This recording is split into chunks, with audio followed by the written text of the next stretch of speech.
coily hair and the beautiful world of Joico Color? What a match made in heaven, especially when you understand the secrets to coloring coily hair and the art of how to make it as bold or as soft as you want them. Hi everyone, I'm Keya Neal at Keya Artistically Neal, and I am here today with Joico to bring you the Coily Hair Chronicles, our brand new educational series that will take you on my unique journey to coloring coily hair. No matter what color technique you go with, success means not only nailing the color, but it's always about the health of the hair. And that starts with the consultation. The first thing we want to do is the analysis. It's time to really see what you're working with. Sure, hair is hair, but just like with art, the technique changes according to the fabric that you're working with. Coloring textures, curls, and coils means that you have to carefully understand how every component of the hair color and the individual's fabric plays a part in the end result. The characteristics of your client's hair, the things that you physically observe, help you roadmap strategy for color without compromising the integrity of the curl. Now I'm going to be real right now. There's always going to be some level of sensitivity when coloring hair. After all, it's not only important for you to have the final finished look, but it's your job to make sure that you do it without harming the integrity of that curl. The good news is that we can mitigate those sensitivities with a very well-informed and thought-out approach. And it all begins with identifying the core characteristics. Let's call them clues. These clues live within the texture of the fabric. Let's talk about texture. Texture is defined as fine, medium, or coarse. How thick or thin a fabric is helps you determine what color category, what level of color, and what strength of developer you're going to use. This will allow you to achieve the correct intensity, brightness, and durability of the color while keeping the health of the hair in mind. Now let's go a little deeper. Within every fabric, you'll need to analyze 3 components that help you determine what product and technique you're going to use. Clue number 1, density. Density is described as the number of hair per square inch on the head. This affects how you subsection, your foiling method, your saturation, and your product selection. Clue number 2, elasticity. The ability of the hair to stretch and return.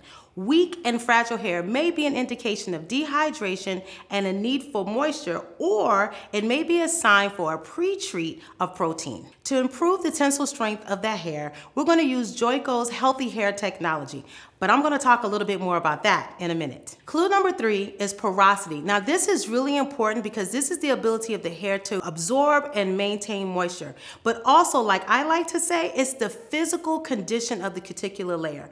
Sometimes a client will come in with inherent porosity, meaning that's how the hair is naturally, or they have an influenced porosity from outside forces. Either way, knowing whether that hair is a low, medium, or high porosity helps reveal how much ammonia and how much oxygen is needed for your desired level of lift. Next up, the prep. You've done the consultation, you've analyzed the fabric, and now it's time to prep those curls for color. Here are a few of my tips. Always start with a good detox.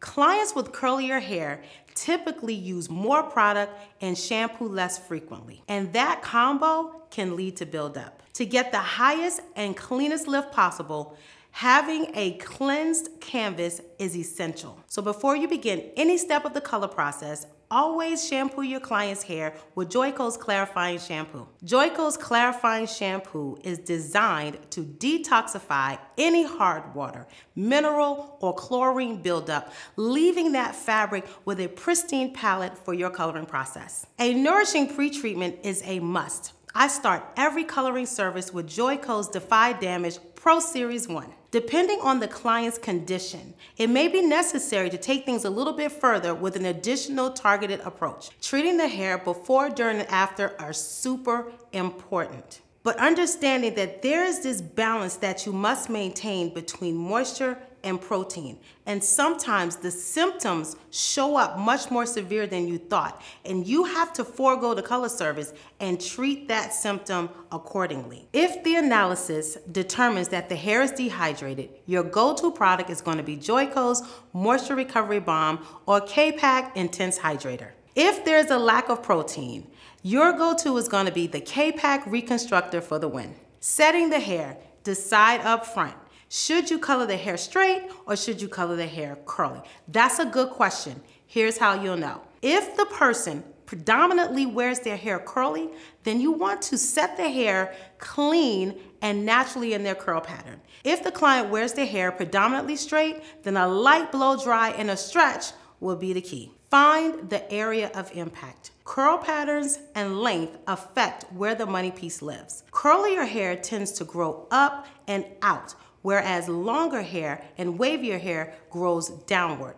So when choosing your area of impact on curlier hair, you might decide to put your area of impact more in the frontal or in the apex or the crown versus longer lengths of hair. You may concentrate on the longer lengths of the hair in zone 3.